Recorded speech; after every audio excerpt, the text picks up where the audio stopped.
அவைக்கு வணக்கம். உலக புத்தக தின நல்வாழ்த்துக்கள் எல்லோருக்கும். இதுக்கு கண்டிப்பா கை தட்டணும்.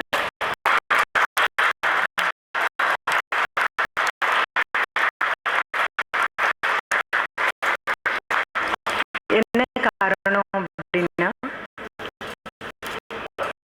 புத்தகங்கள் இல்லாத நிலையம் மட்டும்தான் பாலை நிலமாக இருக்க முடியும். எத்தனை அதிர்ஷ்டம் செஞ்ச நபர்கள் நாம் எல்லாரும். எந்த காலகட்டத்துல வாழறோம். கொஞ்சம் ஆண்டவன் பேனாவை எடுத்து முன்ன பின்ன மாத்தி எழுதியிருந்தா பாரதிய கண்டிப்பா பார்த்திருக்க மாட்டோம். வள்ளுவனை படிக்கிற வாய்ப்பு கிடைச்சிருக்காது. கம்பனை இழந்திருப்போம். ஜேகே இருந்த இடம் கூட நமக்கு தெரியாம போயிருக்கும். உண்மையாகவே நமது ராசி பலன் எல்லோரும் பாராட்டும்படி மெச்சும்படி நல்ல ராசி பலன்.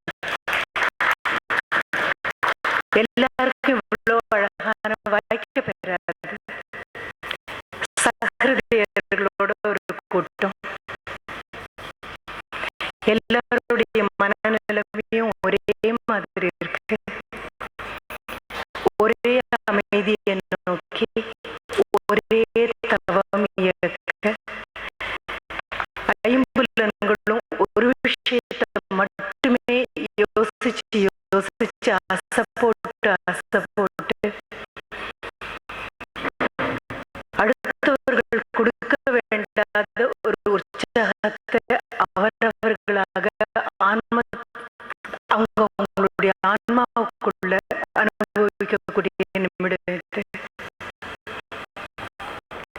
இந்த நிமிடம் இனியது. நாம் இனியவர்கள். புத்தகங்கள் இனியவை. புத்தகங்களின் பக்கங்கள் இனியவை. எழுத்துக்கள் இனியவை. முற்றுப்புள்ளியும் முற்றாப்புள்ளிகளும் இனியவை. புதிய புத்தகத்தின் வாசனை மிகவும் இனியது. பழைய புத்தகத்தின் நெடி பரவசம் தருவது. புத்தகங்கள் இல்லாத உலகில் இருக்க மறுக்கும் ஒரு நபர் நான். புத்தகங்கள் இல்லாத இடம் வேண்டாம். கோவில் இல்லாத ஊருக்கு குடியிருக்க கூடாதுங்கிற மாதிரி நூல்நிலையம் இல்லாத ஒரு குல நுழையவே கூடாதுன்னு சொல்லக்கூடிய நபர் நான். ஆண்டவனுக்கு கூட இவ்வளவு பெரிய ஒரு ஆடம்பரம் வாய்க்க பெருமான்னு தெரியல. பரிசு பெற்ற 3 பேருக்கும் என்னுடைய மனதார வாழ்த்துக்கள். என்ன நீங்களும் நல்ல காலகட்டத்தில் இருக்கீங்க. குழந்தையின் தெய்வமும் மட்டும் இல்ல கொண்டாடப்படணும். குழந்தையுடைய மனமும் தெய்வம் போன்ற பெருங்கருணையும் இருக்கக்கூடிய எழுத்தாளன் கொண்டாடப்படணும். எழுத்தாளன் கொண்டாடப்படாத நாடு கண்டிப்பாக முன்னேற்ற பாதையில ஒரு முள்ளளவு கூட நகர முடியாது. எழுத்தாளனை கொண்டாடணும்.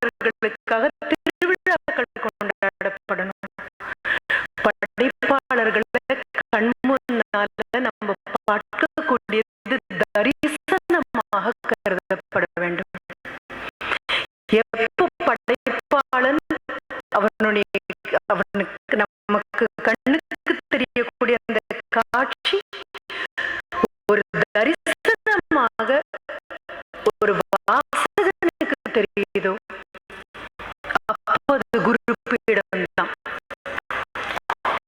படைப்பாளி வேறு வழி இல்லாமல் படைக்க தொடங்குவான். எழுத்தை தாண்டி படைக்க தொடங்குவான். சரி, இன்னைக்கு இது நல்ல நாள்னு சொன்னோம். இன்னும் சில மணி நேரங்கள் தாண்டி போனோம் அப்படின்னா ஜேகேயுடைய பிறந்த நாள் 24/4 8ஆம் தேதி. அந்த ஒரு பெரிய மாலை காணாமல் போன நாள். மாலை போட்டு ஜேகேயுடைய போட்டோ வச்ச பொழுது நான் கேஸ் வந்தது ஒண்ணு ஒரு அந்தரங்கமான பகிர்ந்து கொண்டதுதான். இது என்ன மலைக்கு மாலை போட்டு வச்சிருக்காங்க அப்படின்னு கேட்டேன். மேரு பர்வதம் மாதிரி பிரம்மாண்டமான ஒரு மலைக்கு மாலை போட முடியுமே, ஆனால் ஜெயகாந்தனுக்கு மாலை போட முடியும். ஒரு சட்டத்தின் பின்னால் வைத்து ஒரு மாலையை மாட்டி இல்ல, அது என் மனதுக்கு மிகவும் ஒவ்வாத ஒரு விஷயமா தான் தோணுது. கேஎஸ் அளவு 50 ஆண்டுகள் 55 ஆண்டுகள் அப்படின்னு விரல் விட்டு எண்ணக்கூடிய அளவுக்கு அவரோட ஜேகேயோட எனக்கு பரிச்சயம் கிடையாது. 10 வயது இருக்கும் பொழுது 1968 திருப்பி திருப்பி நான் ஜபம் மாதிரி சொல்லக்கூடியது ஆனந்த விகடனுடைய தீபாவளி மலர். அதனுடைய பிரிச்சு பார்க்கும் பொழுது மாயாவுடைய ஓவியத்தோடு அக்ரஹாரத்து பூனை அப்படின்னு ஒரு கதை வந்தது. அந்த காலத்துல தமிழ் மீடியத்துல படிக்கிற குழந்தைங்க அப்படின்னா மடியில எந்த புத்தகத்தை பிரிச்சு வச்சாலும் தமிழ கோர்வையாக சரளமாக படிக்க முடியும். இப்ப மட்டும்தான் தமிழ் ஆங்கிலம் எந்த மொழியுமே வராமல் ஆனா படிப்புன்னு ஒரு பேர் வந்திருக்கு. அந்த காலத்துல படிப்போம், படியும்.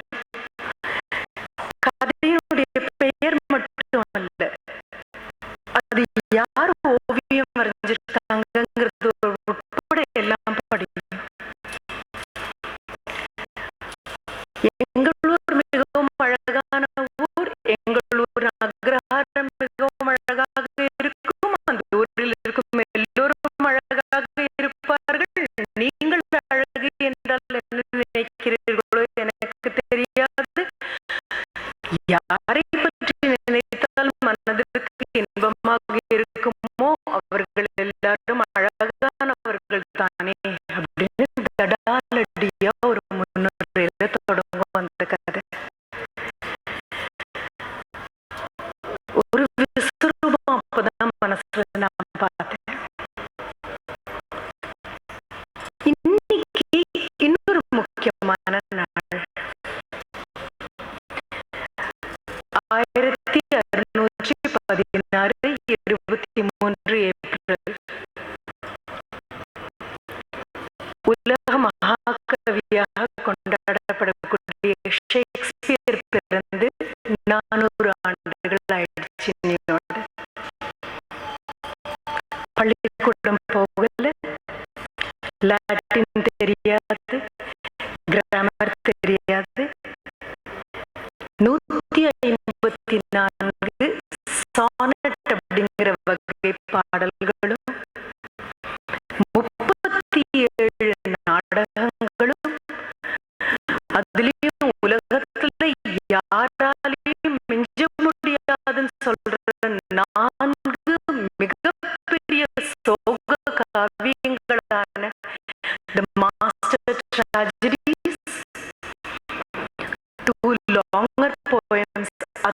அத்தனையும் அந்த பேனாவிலிருந்து பிறந்து வந்த தினம் 400 ஆண்டுகள்.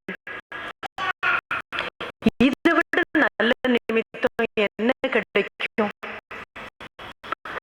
தமிழ்ச்செல்வன் அவர்களுக்கும் இளஞ்சேரல் அவர்களுக்கும் பாவிஜயன் அவர்களுக்கும் பாராட்டு கொடுக்கிறதுக்கு இதை விட எந்த பஞ்சாங்கத்திலையும் நல்ல நாள் இருக்கும்னு எனக்கு தோணல. எப்படி அழகா அமைஞ்சிருக்குன்னு பாருங்க. ஜெயகாந்தன் முன்னுரைகளை கையில வச்சிட்டு இருக்கக்கூடிய நபர் நான். அதுக்குள்ள எழுதி இருப்பேன், என்னுடைய பகவத்கீதை அன்றும் இன்றும் என்றும் அப்படின்னு. பாராயணம் பண்ணக்கூடிய நபர் தான். அதை கையில கொண்டு வரும் பொழுது மீனாட்சி பதிப்பகம் சொக்கலிங்கமண்ணா அவ்வளவே நான் அடுத்த நிமிஷம் கொண்டு வந்து இன்னொரு புத்தகத்தை எங்கிட்ட கொடுத்தாரு. ஏன்னா அவருக்கு தெரியும், ஆதியில வந்த ஜெயகாந்தன் முன்னுரைகளுக்கு ஆதியும் அந்தமும் இல்லாத மாதிரி முன்பக்கமும் கடைசி பக்கமும் போன பின்பும் கையில தொட்டா ஒற்ற நிலைக்கு வந்ததுக்கு அப்புறமும் பரவசத்தோடு தூக்கி நடந்த நபராக. சில பேரை பத்தி பேசுறது ரொம்ப பெருமை. மீரா அவர்களை பத்தி சொல்லிட்டு மறுபடியும் ஜெயிக்கக்குள்ள நான் வரேன். ஏன்னா பெரியவர்களை பத்தி பேசுறது, பரிசு வாங்கினவங்களை வாழ்த்துறதை விட பெரிய விஷயம் அது. இன்னாருடைய பெயரை சொல்லி உங்களுக்கு கிடைச்சிருக்கு அப்படின்னா அது ரொம்ப பெரிய விஷயம். இருக்கக்கூடிய நபர்கள் எல்லாம் மீராவை மீண்டும் ஒரு முறை தீண்டக்கூடிய வாய்ப்பை ஏற்படுத்திக் கொள்ளுங்கள்.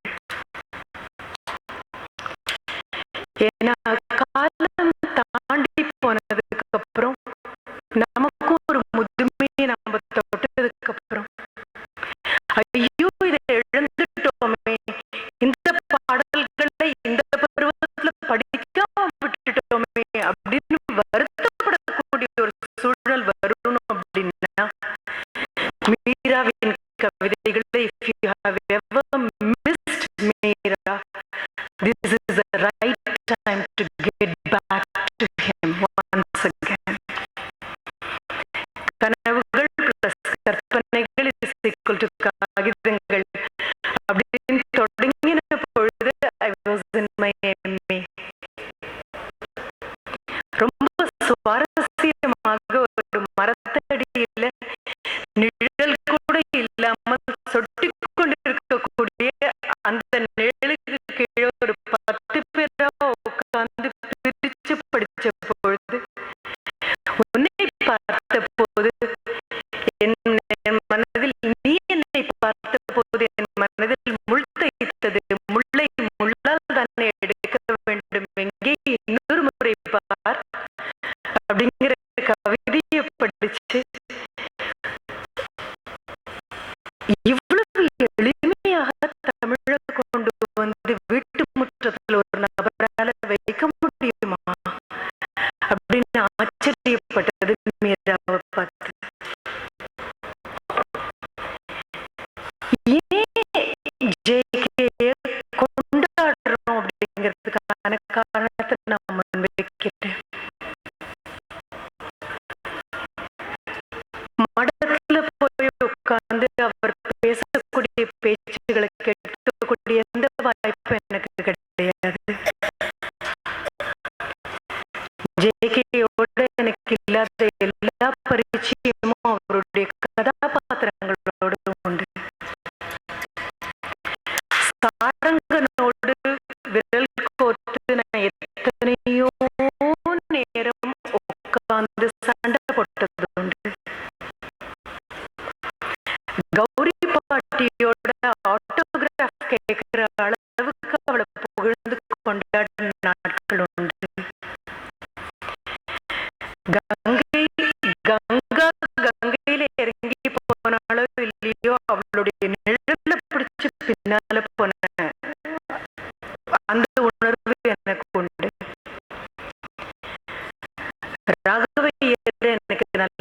தெரியும்.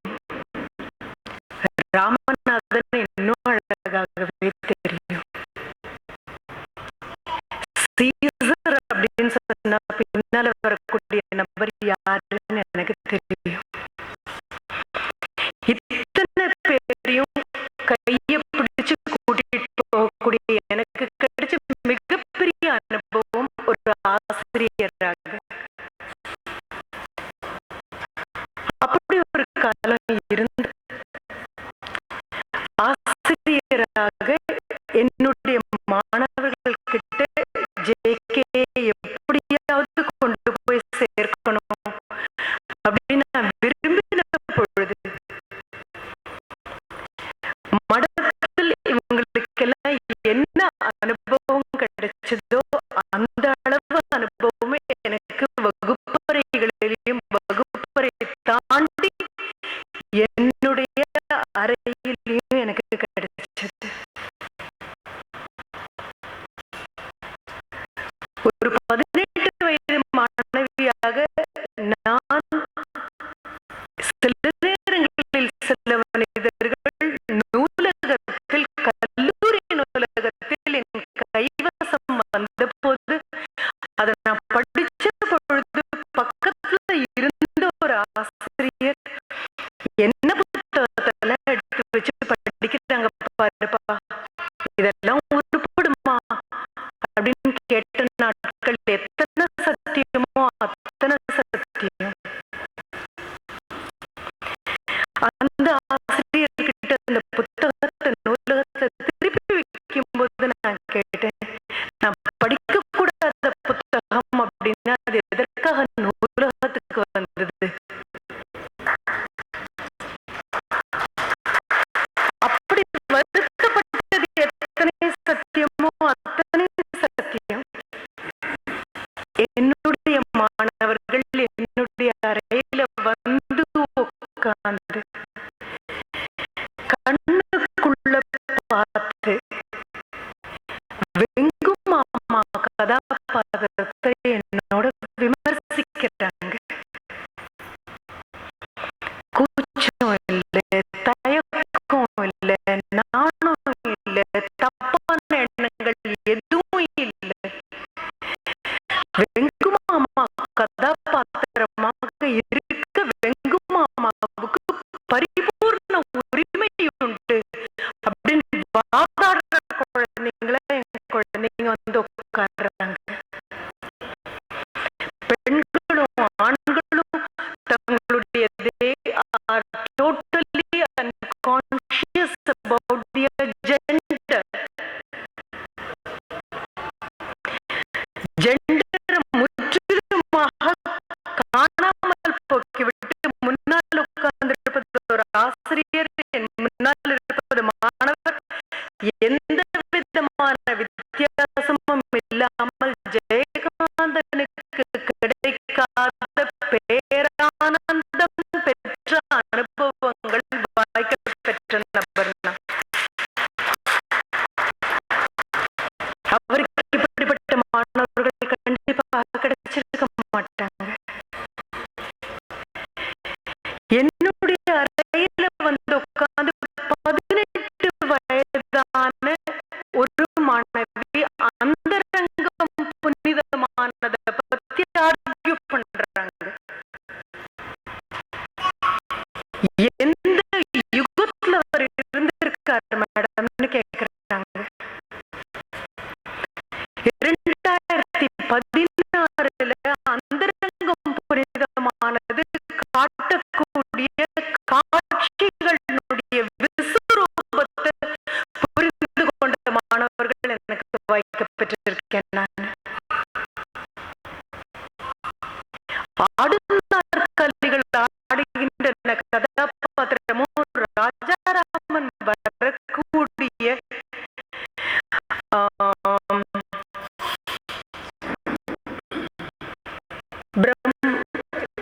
ராஜாராமன் வரக்கூடியது இப்படி மறக்கக்கூடாது. ரிஷிமூலம் மறக்கலாமா என்ன? ரிஷிமூலமாகட்டும் அத்தனை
சொல்லி சொன்னாங்க. எனக்கு சந்தோஷமாக இருந்தது. ஏன் ஜெயகாந்தன் அந்த உச்சகட்டத்துல போய் நிற்கிறாருங்கிறதுக்கு காரணம், ஏன் ஷேக்ஸ்பியர் நம்மளால இன்னும் முடிசூடாமன்னு சொல்றோம்? அவங்களுக்கு யாரு மேலேயும் கசப்பில்லை, காழ்ப்பில்லை, வன்மம் இல்லை, வஞ்சனை இல்லை. ஒரு நோயாளி கிட்ட மருத்துவனுக்கு எந்த மாதிரி வாத்சல்யம் இருக்குமோ, ஒரு நோயாளி கிட்ட ஒரு மருத்துவனுக்கு எந்த மாதிரி பெருங்கருணை இருக்குமோ, அவன் நோயிலிருந்து அவனை மீட்டு கொண்டு வர வேண்டிய தார்மீக பொறுப்பு ஒரு எழுத்தாளனுக்கு எப்படி இருக்கணுமோ, ஒரு மருத்துவனுக்கு இருக்கக்கூடிய அதே நிலைப்பாடுல ஒரு படைப்பாளி வரும் பொழுது காலம் கடந்து நிற்கக்கூடிய நபராக மாறும். என்ன பெரிய அழகு அதுல! You come upon psychological writers. உங்களுடைய உள்ளம் என்ன சொல்லுமோ அதை பத்தி சொல்லக்கூடியவங்க. அவங்க காலம் கடந்து போறதில்லை. கேள்விப்பட்டிருப்போம், சங்க இலக்கிய காலங்கள்ல சங்க இலக்கிய பாடல்களை எழுதினவங்க எல்லாம் கொண்டு போய் அதை கடல்ல வீசிடுவாங்க. எதிர்த்து கொண்டு வந்த அலை எதை திருப்பி கொடுக்குதோ அது காலம் கடந்து நிற்கக்கூடியதாக. நான் அது சாதாரண கடலை நினைக்கல. காலம் என்னும் பெருங்கடலில் தூக்கி வீசப்பட்ட இலக்கியங்கள் காலம் கடந்தும் நிற்கும் என்றால் அந்த விஸ்வரூபத்தைத்தான் கடல்ல வீசின இலக்கியமாக ஒரு நாளைக்கு நாம சொன்னோம். What is so great about psychological writer? உங்க காலத்தோட முடிஞ்சு போயிடும். பெரிஃபரல்னு சொல்லுவோம் இல்லையா, சுற்றுல மட்டும் இருக்கக்கூடியது. ஆனா அதை தாண்டி இன்னொருத்தன் இருக்கான். You call him a visionary writer. நீங்களும் நானும் பார்க்கக்கூடிய காட்சிகள் அவர்களுக்கு தரிசனங்களாக தெரியும். இல்லைன்னா ஒரு தாஜ்மஹல்லையும் ஒரு தஞ்சை பெரிய கோவிலையும் மட்டும் இந்தியாவின் புனிதம் இருப்பதாக நான் கருதவில்லை. குப்பை மேட்டிலும் குடிசைக்குள் இருக்கக்கூடிய கிழிந்த பாயிலும் இந்தியாவின் புனிதம் காணப்படுகிறது என்று கருதுகிறேன் ஒரு நபர் சொல்ல முடியும் அப்படின்னா, he is not a psychological writer, he is a visionary writer. இதுதான் சார் கடைசி. இதுக்கப்புறம் எதுவும் கிடையாது. நீங்க சொன்னதுக்கு அப்புறம் if a writer can look behind the beyond, இதுதான் beyond, இதுதான் எல்லை, இதுக்கப்புறம் எதுவும் இல்லைன்னதுக்கு அப்புறம் அதை நகர்த்தி எட்டி பார்க்கக்கூடிய மன உறுதி ஒரு நபருக்கு இருக்குமே ஆனால் அவர்கள் காலத்தை கடந்த படைப்பாளர்கள். ஷேக்ஸ்பியருடைய கிங் லியர் இன்னும் இருக்கார். ஷேக்ஸ்பியருடைய மேக்பெத் இன்னும் இருக்கார். ஷேக்ஸ்பியருடைய ஒத்தெல்லோ இன்னும் இருக்காங்க. இந்த விஸ்வரூபங்கள் மேல அவங்களுக்கு எந்த கோபமும் கிடையாது. வாஞ்சையோடு ஒரு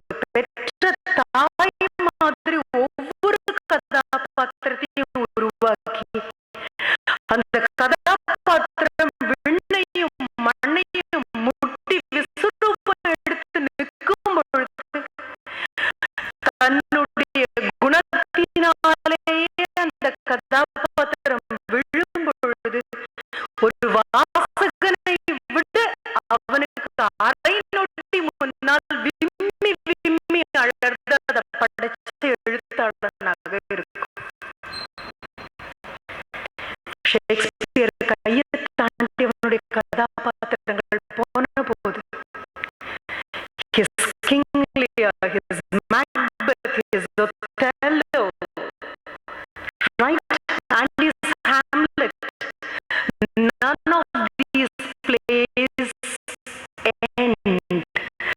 None of these plays conclude. அவர்கள் கொண்டு வந்த பிரச்சனைகளுக்கு எந்த தீர்ப்பும் கிடையாது, எந்த தீர்வும் கிடையாது. அந்த இடத்துல அப்படியே அவங்கள விட்டு இனி இவங்களை கையாள முடியாதுன்னா அவங்கள சாகடிச்சுட்டு போயிட்டே இருக்கக்கூடிய ஒரு படைப்பாளி. முன்னுரைகள் ரொம்ப அழகாக, சில நேரங்களில் சில மனிதர்கள் வரும் பொழுது ரொம்ப அழகாக சொல்வார்.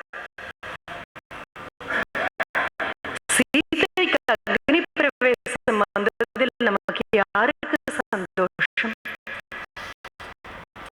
இயேசுவை சிலுவையில் அறைந்ததில் யாருக்கு சந்தோஷம்? டால்ஸ்டாயின் கதாபாத்திரங்கள் கஷ்டப்பட்டதுல நம்ம யாருக்கு சந்தோஷம்? டென்னீசி வில்லியம்ஸுடைய கதாபாத்திரம் கஷ்டப்பட்டதுல நம்ம யாருக்கு சந்தோஷம்?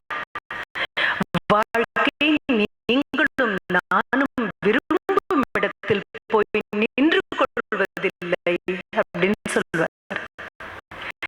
கஷ்டம்தான், குழப்பம்தான், வாழ்க்கையே கஷ்டம் குழப்பம் என்று நினைப்பவர்கள் எல்லாம் தற்கொலை செய்து கொண்டு மாண்டு போகலாம் அல்லவா?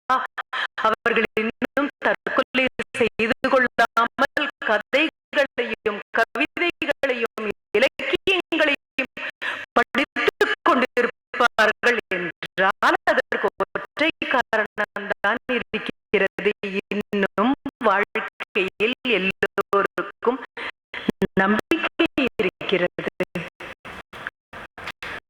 நான் என்னுடைய வார்த்தைகளே சொல்லல, I'm quoting from ஜெயகாந்தன்.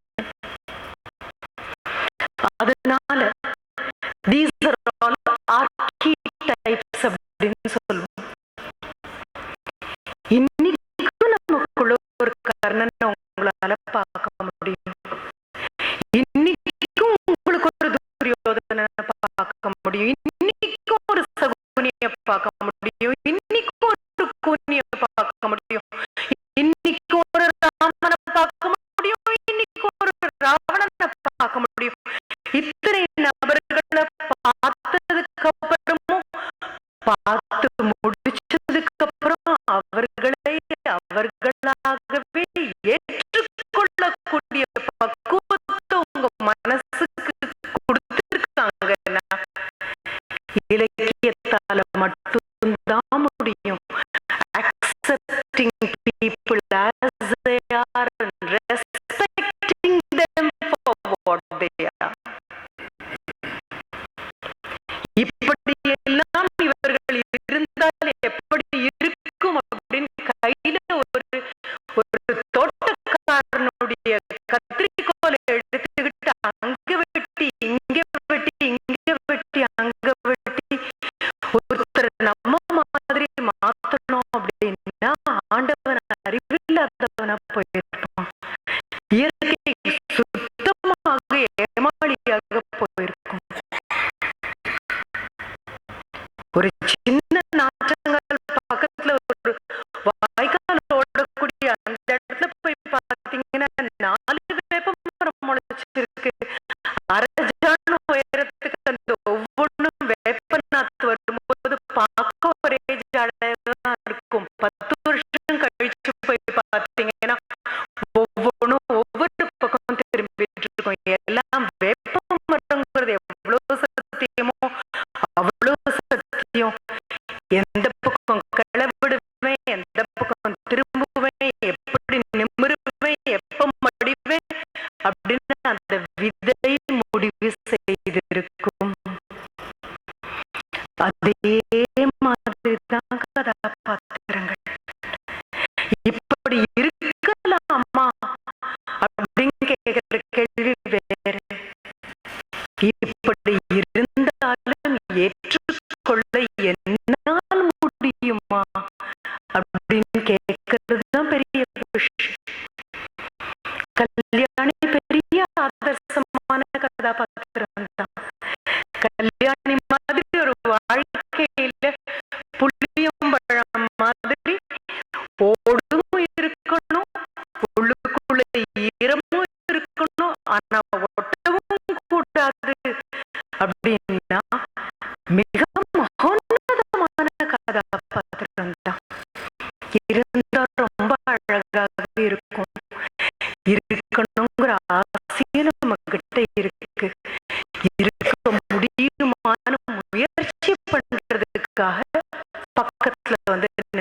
இருக்கக்கூடிய ஒரு படைப்பாளர். ஹென்றி அபரிமிதமான அழகுதான்.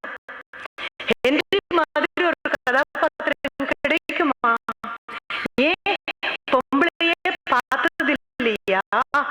குளிக்கிற அந்த பொம்பளையே பார்த்துட்டு இருக்கேன் அப்படின்னு துரைக்கண்ணு கேட்ட அடுத்த நிமிஷம், ஏன் இதுக்கு முன்னால வாழ கொஸ்டின் மார்க் மாதிரி தூக்கிக்கிட்டு ஒரு கண்ணு குட்டி குதிச்சு குதிச்சு போச்சு, அதை நீங்க பார்க்கலையா அப்படின்னு கேட்கக்கூடிய எந்த விதமான விகல்பமும் வேறுபாடும் இல்லாத கண்களை பெற்ற திவ்ய நேத்திரம் பெற்ற ஒரு ஹென்ரியை உங்களால பார்க்க முடியும், தரிசிக்க முடியும் அப்படின்னா எழுத்தாளன் கண்டிப்பாக வெற்றி பெற்றுட்டான். நல்ல கதாபாத்திரங்கள் அல்லாத கதாபாத்திரங்கள் எதையுமே படைக்கல. படைக்கும் பொழுது அவனுடைய துடிப்பு அவருடைய புத்தகத்தில் வரக்கூடிய மாதிரி உங்கள் கையில் விரிந்து கிடைப்பது ஒரு புத்தகம் அல்ல, எழுதியவனின் மனது என்பதை உணர்ந்து உணர்வு பூர்வமாக வாசியுங்கள் அப்படின்னு சொல்லும் பொழுது நமக்கு மிக பிரம்மாண்டமான ஒரு பொறுப்பு அவர் கொடுத்திருக்கார். படைப்பாளிகள் எல்லார்கிட்டையும் உள்ள ஒற்றை விண்ணப்பம் இதுதான். அடுத்த தலைமுறைக்காக நம்ம எழுதி வைக்க வேண்டிய கண்ணுக்கு தெரியாத ஒரு உயில் இருக்கு.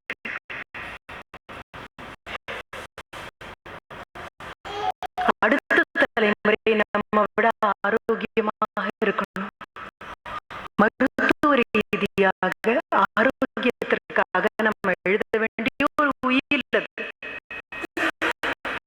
நான் வாழ்ந்த காலத்தை விட என்னுடைய குழந்தையின் அதிக ஆண்டுகள் வாழும். என்னுடைய ஆரோக்கியத்தை விட என்னுடைய அடுத்த தலைமுறை இன்னும் ஆரோக்கியமாக இருக்கும்.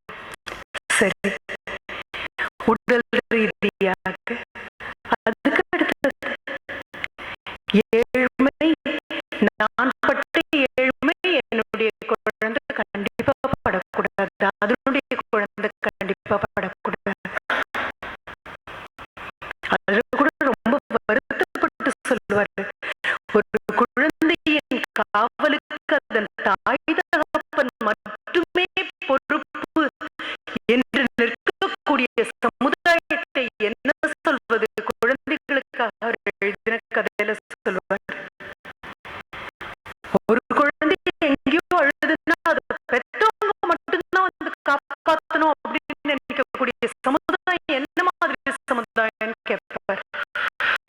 அடுத்த தலைமுறை குழந்தைகள் ஆரோக்கியமாக இருக்கணும், அடுத்த தலைமுறை குழந்தைகளுக்கு படிப்பு கிடைக்கணும், அடுத்த தலைமுறை குழந்தைகள் நம்மளை விட இன்னும் உன்னத உயரங்களை சென்று அடையணும். சமுதாய ரீதியாக நமக்கு செய்ய வேண்டிய உயில் இருக்கு, அரசியல் ரீதியாக எழுதப்பட வேண்டிய உயில் இருக்கு, மருத்துவ ரீதியாக எழுதப்பட வேண்டிய உயிர் இருக்கு, கல்வி ரீதியாக எழுதப்பட வேண்டிய இந்த எந்த உயிலுக்கும் ஒற்றை நபர் எழுதக்கூடிய நபர் அல்ல. It is not a legacy which is written by an individual. It is a legacy written by a generation. ஒரு தலைமுறை எழுத வேண்டிய உயில். அதே மாதிரி அடுத்த தலைமுறை வாசிக்க வேண்டிய இலக்கியம் எது அப்படின்னு நிர்ணயிக்க வேண்டிய பிரம்மாண்டமான பொறுப்பு நம்ம கிட்ட இருக்கு. இன்னைக்கு அந்த உயில நாம எழுத தொடங்கி இருக்கோம்.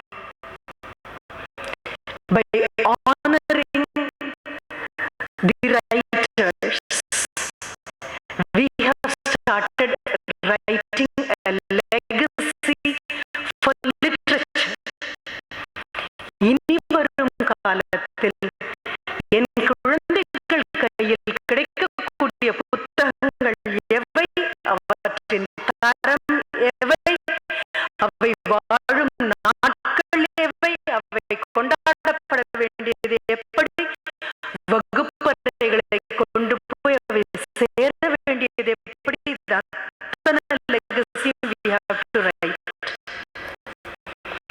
பொறுப்பு இல்லாம நாம இறங்கி போக முடியாது. 50 வருஷம் வாழ்ந்தோம், 20 வருஷம் வாழ்ந்தோம், 90 வருஷம் வாழ்ந்தோம், இது எதையுமே கேட்கல. When you leave this planet, how have you left it? எப்படி இந்த உலகத்தை விட்டுட்டு போயிருக்கோம் அப்படிங்கிற பொறுப்பு இருக்கிறதுனால மறுபடியும் நான் தொடங்கின இடத்துக்கே வரேன். இந்த நாள் மிகவும் இனிய நாள். ஒரு நாள்ல உலக புத்தக தினத்தை கொண்டாடுறது கூட எனக்கு என்னமோ முட்டாள்தனமா இருக்கு. ஹாப்பி மதர்ஸ் டேன்னு யாராவது வந்து சொன்னாங்க அப்படின்னா நான் 365 நாளும் நீங்க என்னை இக்னோர் பண்ணதுக்கு ஒரு நாளைக்கு வந்து அதற்காக அப்பாலஜைஸ் பண்றீங்களான்னு கேட்பேன். செப்டம்பர் 5ஆம் தேதி ஹாப்பி டீச்சர்ஸ் டே அப்படின்னு சொன்னா நான் சிரிச்சுட்டே சொல்லுவேன். 364 நாளும் நான் டீச்சரா தான்ப்பா இருந்தேன் அப்படின்னு சொல்லுவேன். 365 நாளும் புத்தக தினம் தான். குழந்தைகளுக்கு புத்தகங்களை கொடுங்க. குழந்தைங்க பையில பக்கத்துல உட்கார்ந்து படிங்க, வாசிங்க. எதுக்குதான் நம்ம வாசனைன்னு ஒண்ணு சொல்றோம் இல்லையா? புத்தக வாசனையே கிடையாது அப்படின்னு. அதுக்கு இன்னொன்னு சொல்லுவோம் தெரியுமா? பூர்வ ஜென்ம வாசனை அப்படின்னு. நாசி உணரக்கூடிய நல்ல விஷயங்கள் எத்தனையோ. நல்ல எழுத்து இருந்த மூக்குக்கு வாசனை தெரியணும், நல்ல உணவு இருந்த மூக்குக்கு வாசனை தெரியும், நல்லவர்கள் கூடியிருந்த மூக்குக்கு வாசனை தெரியணும். காதுக்கும் கண்ணுக்கும் நாவுக்கும் தோலுக்கும் தெரியறதுக்கு முன்னால மூக்குக்கு எல்லாம் தெரிஞ்சிடும். அப்படி குழந்தைங்களோட உட்கார்ந்து படிங்க. ஜேகே பிரிச்சு வச்சு படிங்க. உங்க குழந்தை கூச்சப்படாது, வெட்கப்படாது, நகம் கடிச்சு காலால கோலம் போடாது, தலையை பின்னி பின்னி சரி பண்ணாது. கண்ணு பார்த்து குழந்தைகளுக்கு என்ன சொல்லணுமோ அது கதைகள் மூலமா சொல்லுங்க. 10 வருஷம் 20 வருஷம் கழிச்சதுக்கு அப்புறம் நீங்க போட்ட விதை விஸ்வரூபமாக ஒரு பெரும் ஆலமரமாக நிற்கும் பொழுது ரொம்ப நன்றி சொல்வீங்க. This is the wonderful autograph you can ever give to your child. As a proud father, as a proud mother, as a proud brother, as a proud neighbor, as a proud citizen of the country. யாரை பார்க்க போனாலும் புத்தகங்களோட போங்க, கொடுங்க. கண்டிப்பா இத்தனை தேதிக்கு அப்புறம் வருவேன்னு சொல்லுங்க. உட்கார்ந்து பேசுங்க, நிறைய பேசுங்க. நல்லா பேசுறத பத்தி பத்தி யாருமே கேட்கல. நல்லத பேசு,